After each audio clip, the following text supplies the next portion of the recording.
کام بڑھا دیا ہے، مجھے واپسی سے پہلے اپنے آدمی کو بھی دیکھنا ہوگا۔ تم نے اسے کہاں اور کس حال میں چھوڑا ہے؟ وہ شفقانہ انداز میں مسکرانے لگا۔ اس کے ادھ کھلے ہونٹوں کے پیچھے سفید دانتوں کی قطاریں وحشیانہ انداز میں چمک رہی تھیں۔ اس کے ساتھ اپنی گاڑی کی بھی خبر لے لینا۔ سائٹ کے ویران علاقے میں نے اس کا پورا سائٹ برباد کر ڈالا تھا، اسے کرین سے ہی اٹھوانا ہوگا۔ اور آدمی کس حال میں ہے؟ میں کوشش کے باوجود اس انکشاف پر اپنا سکون برقرار نہ رکھ سکا۔ زخمی ہو گیا تھا، اسے میں اپنی کار میں ڈال لے گیا۔ فلٹر پلانٹ کی پہاڑیوں میں اسے ہوش آ گیا تھا، وہ مجھ پر حملہ کر بیٹھا اور میں نے وہیں نیچے گھسیٹ کر اسے ادھیڑ ڈالا۔ اپنے تشدد کی تفصیل بتاتے ہوئے اس کی آنکھیں یوں چمک رہی تھیں جیسے کسی بچے کی آنکھیں اپنے پسندیدہ کارنامے کی انجام دہی پر دمک اٹھتی ہیں۔ لیکن اس نے بھی تمہیں معاف نہیں کیا۔ میں اس کے چہرے کی طرف اشارہ کرتے ہوئے بولا، جو ہو گیا سو ہو گیا، اب یہ سلسلہ بند ہونا چاہیے۔ رکشی نے دخل اندازی کر کے موضوع وہیں ختم کر دیا۔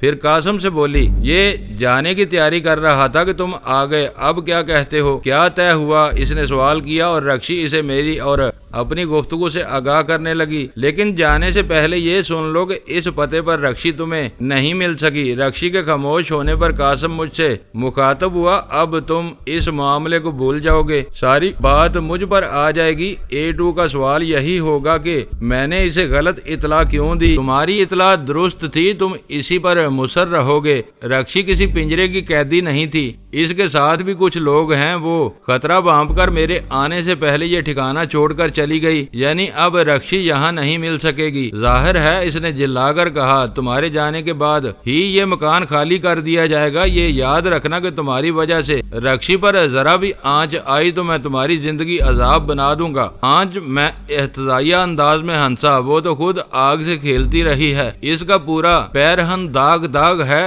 تم نہ جانے اسے کس آنچ سے بچانے کی فکر میں گھلے جا رہے ہو۔ بس دفع ہو جاؤ۔ وہ باہر کے راستے کی طرف ہاتھ اٹھا کر جلائے ہوئے لہجے میں بولا، میں نے جو کچھ کہا ہے وہ تم اچھی طرح سمجھ چکے ہو، اس کی خلاف ورزی ہوئی تو پھر محاذ کھل جائے گا۔ میں نکلا تو رکشی پھاٹک تک میرے ساتھ لگی چلی آئی۔ دیکھ لیا تم نے، چاہنے والے ایسے ہوتے ہیں۔ برآمدے میں آ کر اس نے فخر امیز سرگوشیانہ لہجے میں کہا، چاہت ہی نہیں خلش بھی ہے اس کے دل میں۔ میں نے آہستگی سے کہا، ایسا نہ ہوتا تو میرے طنز پر جلا نہ جاتا۔ اس سے قبل کہ وہ جواب دیتی میں پھاٹک کی ذیلی کھڑکی کھول کر باہر گلی میں نکل گیا۔ اس مکان کی دیوار کے ساتھ ہی قاسم کی کار کھڑی ہوئی تھی، جس کا بایاں حصہ بری طرح پچکا ہوا تھا۔ اس سے یہ قیاس کرنا دشوار نہیں تھا کہ اس نے سلطان شاہ کو بری طرح سائیڈ مار کر کار کو الٹنے کی بھرپور کوشش کی تھی۔ میری کار تصادم میں اس بری طرح تباہ ہوئی تھی کہ مرمت کے باوجود اس کو اصلی حالت میں واپس لانا ناممکنات میں سے نظر آ رہا تھا۔ اس طرف سے مایوسی کے بعد میں پیدل ہو گیا تھا اور گھر میں نقد رقم موجود ہونے کے باوجود اتنی رات گئے دوسری کار خریدنا ناممکن تھا۔ سلطان شاہ کو فلٹر پلانٹ کی پہاڑیوں سے لانے کے لیے اول تو کوئی ٹیکسی ڈرائیور راضی نہ ہوتا اور کسی کو زائد کرائے کا لالچ دے کر آمادہ کر بھی لیا جاتا تو اس سے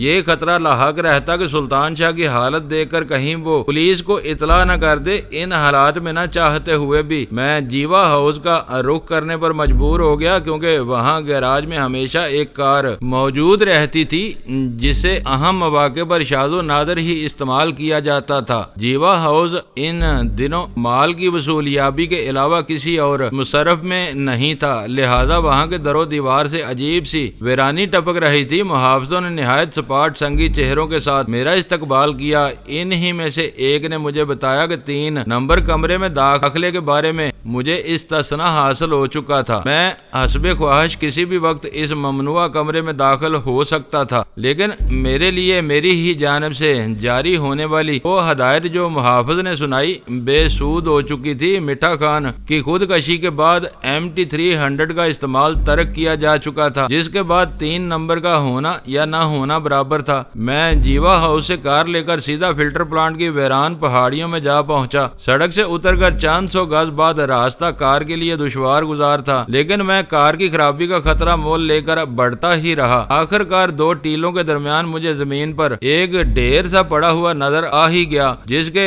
گرد آوارہ کتوں کا ایک گول جمع تھا۔ انجن کی آواز اور ہیڈ لائٹس کی روشنی میں سلطان شاہ کے زخموں سے لہو چاٹتے ہوئے آوارہ کتے بھونکتے ہوئے وہاں سے بھاگ لیے اور میں نے قریب پہنچ کر کار کا انجن بند کر دیا۔ ہیڈ لیمپس کی تیز روشنی میں سلطان شاہ پتھریلی زمین پر بے ہوش پڑا ہوا تھا۔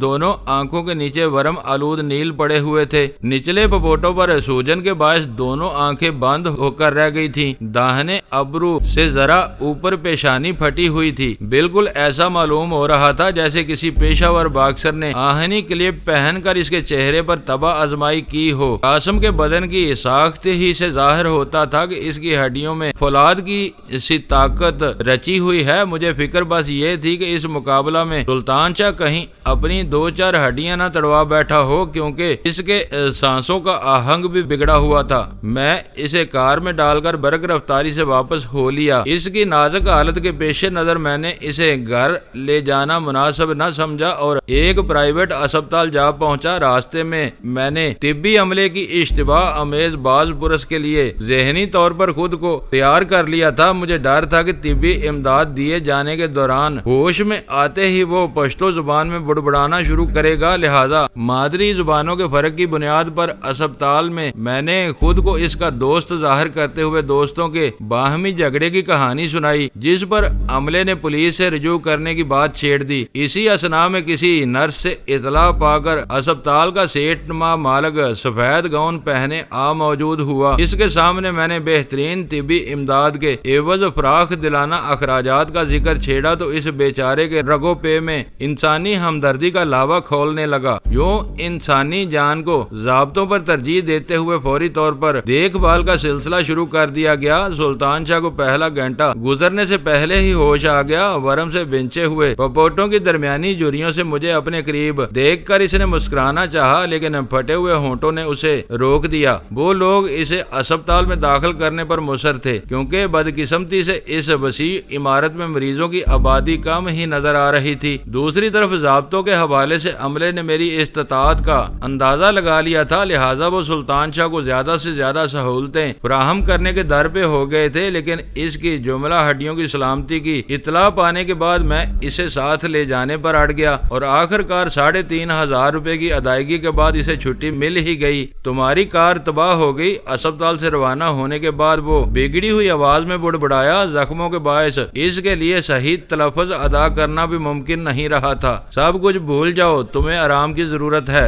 اس نے کار لڑا کر مجھے حواس باختہ کر دیا۔ میرے وہم و گمان میں بھی نہیں تھا کہ وہ ایسی حرکت کر گزرے گا۔ میرے خدا، جب اس سے دو بدو ٹکراؤ ہوا تو میں ہل کر رہ گیا۔ کسی دیو کی طرح طاقتور تھا وہ۔ مجھے معلوم ہے کہ تم کسی کمزور آدمی سے نہیں پٹے ہو، بس اب خاموش رہو، میں نے غصیلے لہجے میں کہا اور وہ واقعی خاموش ہو گیا۔ گھر پہنچا تو وال کلاک صبح کے 4 بجا رہا تھا۔ پوری رات بھاگ دوڑ کی نظر ہو گئی تھی اور تھوڑی ہی دیر بعد اجالا ہونے والا تھا، لیکن میرا کام ختم نہیں ہوا تھا۔ مسز مراد کا مسئلہ ذہن میں رہ کر بچھو کی طرح ڈنک مار رہا تھا۔ تکان کے غلبے سے چھٹکارا حاصل کرنے کے لیے میں نے برف کے ڈلوں میں بے حساب مقدار انڈیل کر کم از کم 4 گنا پیمانہ تیار کیا اور تلخ لابے کے گھونٹ میدے میں اتارتا فون کے قریب جا بیٹھا۔ کسے فون کر رہے ہو؟ سلطان شاہ نے اذیت ناک لہجے میں کہا اور میں اس پر برس پڑا۔ خاموش نہیں رہو گے تو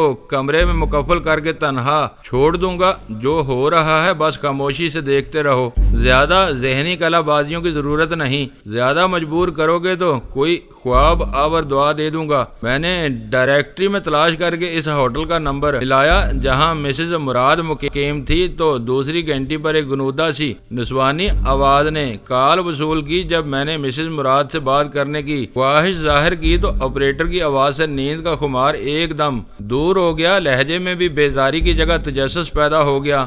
آپ کون بول رہے ہیں؟ اس نے پر اشتیاق لہجے میں سوال کیا۔ وہ میری بانجی ہے، میں نے دبنگ لہجے میں کہا۔ تمہیں میرے شجرے کی کیا غرض ہے؟ اوہ غلط نہ سمجھے جناب، اس کی بکھلائی ہوئی آواز آئی۔ ہم خود ان کے کسی عزیز یا واقف کار کی تلاش میں تھے، آپ ذرا ہولڈ کریں، میں مینیجر صاحب کو اٹھاتی ہوں۔ اور وہ میرے جواب کا انتظار کیے بغیر لائن پر سے غائب ہو گئی۔ بمشکل 1 یا 1.5 منٹ بعد فون پر مینیجر کی آواز سنائی دی۔ صاف ظاہر ہو رہا تھا کہ اسے گہری نیند سے بیدار کیا گیا ہے۔ آپ مسز مراد کے ماموں ہیں، زحمت نہ ہو تو فوراً ہوٹل چلے آئیں، یا اپنا پتہ بتا دیں یا فون نمبر دے دیں۔ مسز مراد ایک مشکل سے 2-4 ہو گئی ہیں۔ ہوٹل کے رجسٹر میں لکھوایا ہوا پتہ مفروضہ ثابت ہوا ہے۔ ان کے کمرے سے بھی کوئی ایسی چیز نہیں مل سکی جس سے ان کے پتے ٹھکانے کا علم ہو سکے۔ وہ کوئی یتیم یا لاوارث لڑکی نہیں ہے۔ میں ابھی آ رہا ہوں، میں نے اسی دبنگ اور غسیلی آواز میں کہا، لیکن پتہ تو چلے کہ وہ کہاں ہے، کیا مصیبت مول لے بیٹھی ہے۔ ایک قتل کا معاملہ ہے جناب۔ ریسیور پر مینیجر کی کپکپاتی ہوئی آواز سنائی دی۔ ہوٹل کے احاطے میں ایک اجنبی کا قتل ہو گیا تھا۔ لاش کی شناخت کے لیے پولیس نے ہوٹل میں مقیم مسافروں سے بھی رجوع کیا۔ مسز مراد مقتول پر نظر پڑتے ہی ہذیانی انداز میں چلانے لگیں اور اسی عالم میں بے ہوش ہو گئیں۔ وہ پولیس کی حراست میں سول اسپتال میں داخل ہیں اور میرے ستارے گردش میں آئے ہوئے ہیں۔ پولیس مجھے گرفتاری کی دھمکیاں دے رہی ہے کیونکہ مسز مراد کا دیا ہوا مستقل پتہ غلط ثابت ہوا ہے۔ اب میں ہر مسافر کے سچ اور جھوٹ کی تصدیق تو نہیں کر سکتا۔ آپ کتنی دیر میں آ رہے ہیں جناب عالی؟ بس میں 10 منٹ میں پہنچ رہا ہوں۔ میرا جواب سن کر اس کے منہ سے دعائیہ کلمات کا سیلاب بہہ نکلا تھا۔ میں نے اس کے خاموش ہونے کا انتظار کیے بغیر سلسلہ منقطع کر دیا۔ یہ بھی غنیمت تھا کہ مسز مراد پولیس کو کوئی بیان دیے بغیر اسپتال جا پہنچی تھی۔ مجھے پہلے ہی اندازہ ہو گیا تھا کہ اس قسم کے معاملات میں وہ بالکل ہی اناڑی تھی۔ غیر متوقع طور پر کرامت کی لاش سامنے آنے پر صدمے سے ہوش و حواس کھو بیٹھی ہوگی، لیکن اسے پولیس کی حراست سے نکالنا بہت دشوار تھا۔ قانونی طور پر بیان دینے تک اس کی جان نہیں چھوٹ سکتی تھی۔ پھر بیان کی بنیاد پر تفتیشی حکام اگر اسے گرفتار کرنے کا فیصلہ ہی کر لیتے تو اس کی عدالت میں پیشی سے قبل ضمانت دشوار تھی۔ میں اس ادھیڑ بن میں مبتلا تھا کہ فون کی گھنٹی بجی اور بے اختیار میرے دل کی دھڑکنیں تیز ہو گئیں۔ تم جاگ رہے ہو؟ پہلی گھنٹی ختم ہونے سے پہلے ہی میں نے ریسیور اٹھایا تو کانوں میں A2 کی آواز رس گول گئی۔ ہاں جناب، حالات کچھ ایسے ہی ہو گئے ہیں۔ رکشی کا کیا رہا؟ اس نے اپنے مخصوص انداز میں نپا تلا سوال کیا۔ قاسم سیدھا اسی پتے پر پہنچا تھا لیکن مکان خالی تھا۔ واپسی پر وہ خاصا بوکھلایا ہوا تھا۔ کیا یہ ممکن نہیں کہ ادھر کا رخ کرنے سے پہلے اس نے رکشی کو ہوشیار کر دیا ہو؟ سب کچھ ممکن ہے جناب، میری تو عقل ہی کام نہیں کر رہی۔ میں مسلسل اس کی نگرانی کرتا رہا ہوں، وہ وہیں مقیم تھی، اب پتہ نہیں کہاں غائب ہو گئی۔ قاسم پر کڑی نگاہ رکھو، وہ کام کا آدمی ہے۔ میں سوچ سمجھ کر اس کے بارے میں فیصلہ کرنا چاہتا ہوں۔ بہتر جناب، وہ ایک پل کے لیے بھی میرے آدمیوں کی نگاہوں سے اوجھل نہ ہو سکے گا۔ تم کن حالات کا ذکر کر رہے تھے؟ پچھلی شام کسی نے کرامت کو اس ہوٹل کے احاطے میں ہلاک کر دیا جہاں مسز مراد مقیم تھی۔ آپ سے اطلاع ملنے کے بعد مسز مراد سے رجوع کرنے کی کوشش کی گئی تو اسے پولیس کی تحویل میں اسپتال منتقل کیا جا چکا تھا۔ کھیل دلچسپ ہوتا جا رہا ہے۔ ریسیور پر اس کی آواز قدرے خوابناک ہو گئی، جیسے قتل و خون کی خبر سن کر اس کے حواس پر نشہ چڑھ رہا ہو۔ ذرا تفصیل تو بتا ڈالو۔ میں نے مختصر ترین الفاظ میں اپنی معلومات کا نچوڑ اس کو سنا دیا۔ اس وقت کیا حال ہے اس کا؟ چند ثانیوں کے توقف کے بعد اس نے سوال کیا۔ بیان دینے کے قابل نہیں ہو سکی ہے، میں نے اندازے کی بنا پر اعتماد سے کہہ ڈالا۔ وہ بہت کم جانتی ہے، لیکن جو کچھ جانتی ہے اس کا افشا ہماری کاروباری ساکھ کی تباہی کے لیے کافی ہوگا۔ اگر اسے پولیس کی تحویل سے نکالنا ناممکن ہے تو اسے اسپتال ہی میں ختم ہو جانا چاہیے۔ دوستو، ویڈیو کو لائک ضرور کر دیا کریں۔ ISI پاک آرمی زندہ باد، پاکستان پائندہ باد۔ معزز ناظرین، اپنا خیال رکھیے گا اور اپنے اس چینل کا بھی شکریہ۔